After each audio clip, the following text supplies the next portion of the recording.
দল যাকেই মনোনয়ন দিবেন আমি তার পক্ষেই কাজ করব বলে মন্তব্য করেছেন শেখ মোহাম্মদ আব্দুল্লাহ।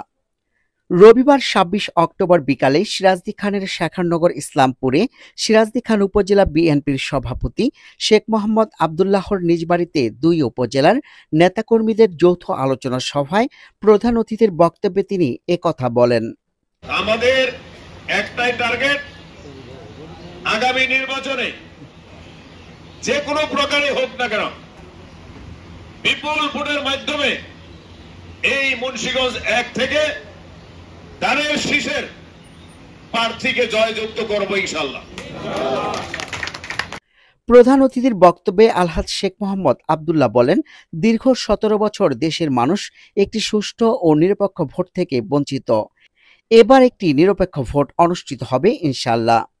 তাই আপনাদের প্রতি আমার অনুরোধ, এখন থেকে ভোটারদের কাছে যান, তাদের কাছে তারেক জিয়ার ৩১ দফা তুলে ধরেন এবং জনগণকে ভালোবাসবেন যাতে তাদের মূল্যবান ভোট ধানের শীর্ষে প্রদান করে। আমি আব্দুল্লাহ কথা দিচ্ছি, দল যাকেই মনোনয়ন দিবেন আমি তার পক্ষেই কাজ করব ইনশাআল্লাহ। শ্রীনগর উপজেলা বিএনপির সভাপতি মোহাম্মদ শহীদুল ইসলাম মৃধার সভাপতিত্বে ও সিরাজদি খান উপজেলা বিএনপির সাধারণ সম্পাদক এম হায়দার আলী ও শ্রীনগর উপজেলা বিএনপির সাধারণ সম্পাদক এম হাফিজুল ইসলাম খানের যৌথ সঞ্চালনায় আলোচনা সভায় দুই উপজেলার বিএনপি ও সকল অঙ্গ সংগঠনের সভাপতি ও সাধারণ সম্পাদক সহ দুই উপজেলার বিভিন্ন পর্যায়ের নেতাকর্মীরা উপস্থিত ছিলেন।